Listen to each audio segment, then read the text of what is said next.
Welcome back to Stone Family Homestead. My name is Tanya, and this week I'll be showing you 4 easy, delicious dinner ideas along with a super simple dessert. I hope that you enjoy, and if you do, please remember to like and subscribe to this video. Thank you.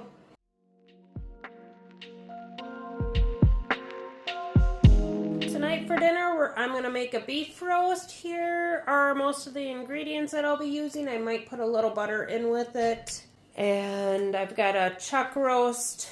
Alright, so in my Instant Pot, I am going to be putting the chuck roast in. If you want to, you can always sear it up first. I'm just going to set mine kind of in at an angle because it's still frozen. And that's why I'm using the Instant Pot with it. And it'll pressure cook and then let it sit in there until we're ready to eat dinner. So I'm going to put 1 packet of onion soup mix in, along with 1 packet's worth of brown gravy mix, which is 3 tablespoons. And then I do have just a partial packet of the Fiesta Ranch mix that I'm going to use up. You can always just use ranch mix. I had, like I said, a part of a package left. And then I'm going to put 2 tablespoons of butter on top. This will help just get things going. And then I'm going to put probably 2 cups of water in. I got to get another one. That will help the Instant Pot to be able to get to pressure and cook dinner.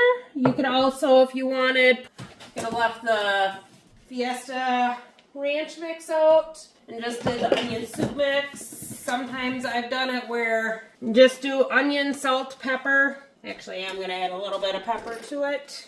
It's got plenty of salt with the seasoning packets, but I am going to add a little bit of pepper in there. And then you'll pressure cook it on high. I usually do 90 minutes, and then, like I said, I'll let it naturally release until we're ready for dinner. So like I said, I'm going to put mine on pressure cook, and then I need to change my time up to 90. Every one is different. So 90 minutes is an hour and a half. Hit start, and then it will cook. Once it starts getting pressure, it'll go then from there. And to make the mashed potatoes, I have drained the potatoes, set them back on the burner, which they were on, just to kind of dry the little bits of water out. And then I'll add about 3 tablespoons of butter, a good spoonful of sour cream, along with a couple little lugs. You can use milk. I've got half and half. And then some salt and pepper to taste. We'll grab my mixer to mash them up. You can get them as creamy or as chunky as you like. If you need to add more cream or milk, you can do that as well. There we go. It's that easy and quick. The part that takes the longest is boiling the potatoes. And here's what the roast looks like once it's done cooking. You could always shred it up if you want. We will just, it's fall apart as you can see, so it'll just get served like that and topped with some juice, and it'll be a delicious dinner. And this is what it looks like after it's all done. Hope you enjoy. Tonight for dinner, we're going to have Marry Me chicken. Here's everything that we're going to use except for some flour. I am going to dice up the chicken into about 1-inch pieces and get some water boiling. Now that I've got my chicken all diced up, I do have my pan over preheating. I'm just going to season it up actually with the blend, which is a salt, pepper, and garlic blend. Just season it up well before we put them in the pan to start browning up. And I might put a little paprika on it too. And I'm going to put some paprika on as well that I got out, just for a little color. Flip these around and get the other side seasoned up before we start browning them. I'll bring you over to the skillet once I got the other side seasoned up. Alright, I'm going to put just a couple tablespoons of olive oil in the pan. Alright, now that I got the oil spread around, I'm going to add all my chicken in that I had seasoned up. Spread it out to an even layer, let it cook till it's all done, no longer pink, and then we'll remove it. Now that I've got the chicken all cooked and no longer pink, I'm going to remove it onto this plate over here, and then I'm going to put 3 tablespoons of butter in to melt. So I forgot to hit record. I added the flour or garlic in with the butter for about a minute, and then I added 3 tablespoons of flour in. I'm just trying to stir it around, get it cooked up. And then I'm going to add in 2 cups of chicken broth. And I'll let that cook and get all the Deliciousness out. off the bottom. And we'll start thickening up some too. And then I'm also going to stir in a cup of heavy cream. So a cup of Parmesan cheese. Now I'm adding the Parmesan cheese. Then we'll stir that all together until it's all incorporated. And then we'll add the paprika, Italian seasoning, and the chicken back in. Alright, and then I'm also adding in a cup of sun-dried tomatoes. And then I'm going to add 2 teaspoons of Italian seasoning and a teaspoon of paprika. Probably do a little bit less of the paprika just because I used some on the chicken. And then we'll stir that all together. Alright, I'm going to add the chicken in. Let that get stirred around. And then we'll add the noodles in once those are done cooking. And here's what it's looking like so far. I think this will be a delicious dinner and a hit. One thing I do want to add before the pasta goes in, I'm going to add about just a good handful of some baby spinach in. So it can wilt down before we add the noodles in.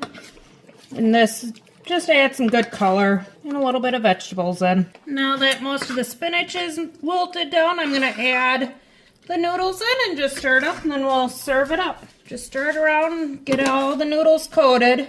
Then we'll be having this tonight with a small side salad, or you could also have it with garlic bread if you had some, or just by itself with the spinach in here.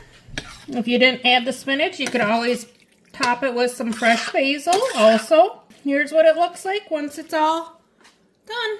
Hope you enjoy. And this is what it looks like after it's done. Tonight for dinner, we're going to have a chili mac. Here's everything I'm going to be using. I might add a little bit of corn. I'll decide that later. But first, I'm going to get the ground venison browning up along with a quarter of an onion and about a bell pepper's worth of frozen peppers that I have. I got all my meat, my onions and peppers in there. My meat is still a little bit frozen, but I did put some oil in since venison is a very lean meat. And then I also just put a little bit of salt and pepper, some garlic powder out, and put a little bit of that on as well.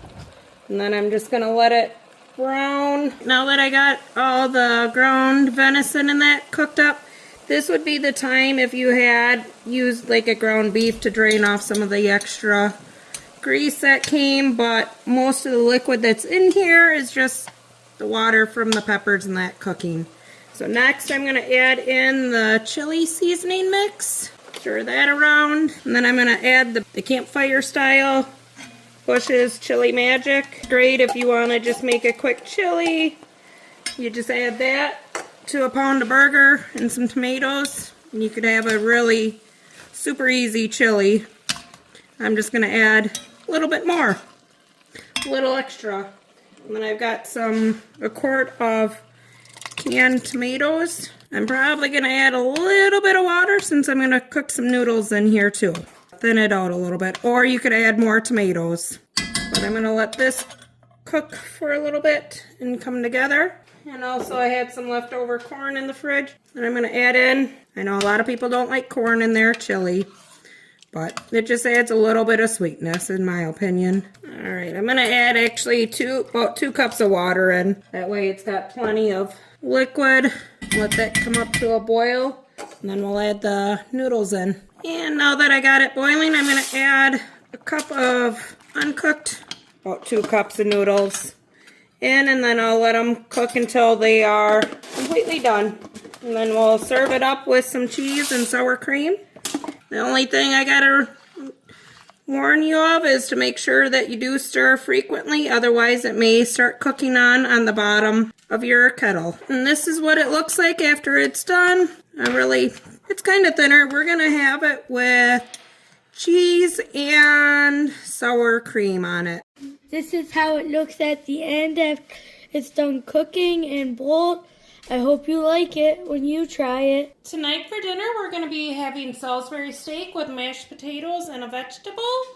Here are all the ingredients that we'll be using to make the Salisbury steaks themselves. I will show you what we'll need for the gravy when we start to make that. So to start, I did put the ground meat in my mixing bowl there. I've got a pound of each, both venison and ground beef. Next, I'm going to add in a half a cup of breadcrumbs, 1 egg, and then the seasonings. I got 2 teaspoons of parsley, garlic powder, and onion powder, 1 teaspoon of beef bouillon, and then just salt and pepper. I'm going to add all those in.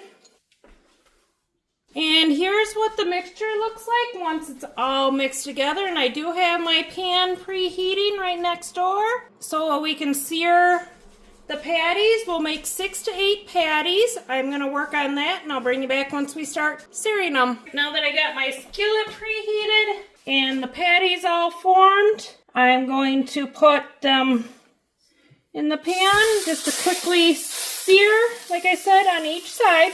We don't need to worry about getting them cooked through because they're going to cook once, and I'm going to put mine in the crock pot and we're going to let them cook in there, the gravy, until they're all done. I'm going to get these seared on both sides and then I'll bring you. All right, here's everything that I'm going to use to make the gravy with the beef.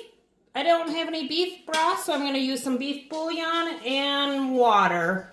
I will put the butter in the pan that I sauteed or seared the meat in, and I'll get that melted, and then alright, and there's the butter that's melted, and now I'm going to add the onion in to slowly cook. You want it to sweat out and kind of soften it up. It should take probably 6 to 8 minutes or so, and I will put a little bit of salt and pepper on them as well. Now I'm going to add my beef broth. I did put all the bouillon cubes in there. I just got to get a little bit more water and add that in, along with a tablespoon of Worcestershire sauce.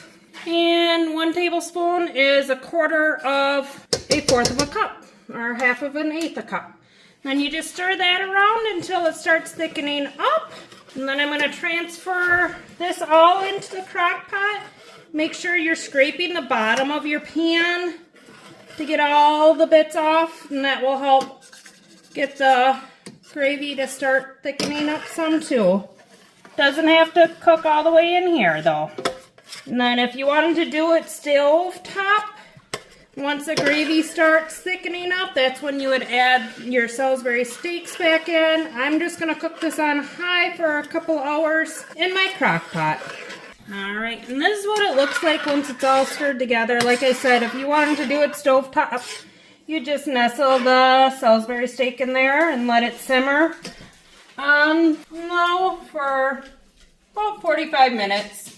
And that will finish cooking the Salisbury steak through and thicken up the gravy and get the Salisbury steak cooked through. And there's the Salisbury steaks in the crock pot. And like I said, I'm just going to pour the gravy over top. That way it can cook and thicken up all at the same time and finish cooking the Salisbury steaks. And I am going to cook it on high like I did say earlier. And here's what my plate looks like. I will be having some oranges on the side. Otherwise, we do have other fresh fruits that we're going to have alongside of this. Tonight for dessert, we're going to put together a quick vanilla pudding. Here's the ingredients that we'll be using along with some milk to make the instant pudding. I'm going to mix that up and then I'll bring you back once we start putting it together. To assemble the banana pudding, I'm going to put a layer of vanilla wafers in the bottom. I'm just turning them all flat side down. You don't have to. You can just pour it in and call it a day. I'm trying to make a full layer in the bottom. I will take my vanilla pudding that I mixed up already. I'm just going to put a little bit of it on the bottom before I put my sliced bananas in. And I'll take this frosting knife and kind of spread it out. I'm just trying to get it so the bananas won't be in the open air very much. Give them something to have contact with so they don't brown up. Otherwise, they're going to start browning up and not be the nicest. I did slice up 2 bananas after I finished mixing up the pudding. You don't have to do this. I just, next comes the layer of bananas. Like I said, I'd sliced 2 of them. Lay them out flat on here. If you want more, you can do more. That's a great thing about banana pudding is you can make however much or little as you want. Then once you have all the bananas spread out evenly, you'll put some more of the vanilla pudding on top. Since I'm making just a small one, I'm going to put it all on top. We'll just have the 1 layer of bananas. And then I'm going to crumble some of the vanilla wafers on top. And now that I got the pudding all even out, I'm going to take, I've got about 6 of the vanilla wafers. I'm just going to crumble them up in my hand and sprinkle it over the top. Like I said, this is a quick, easy dessert that you can make however big or small you need it. If you need more, use some more pudding, or you could also do it into individual cups. And this is what it looks like after it's all done. I hope you enjoy.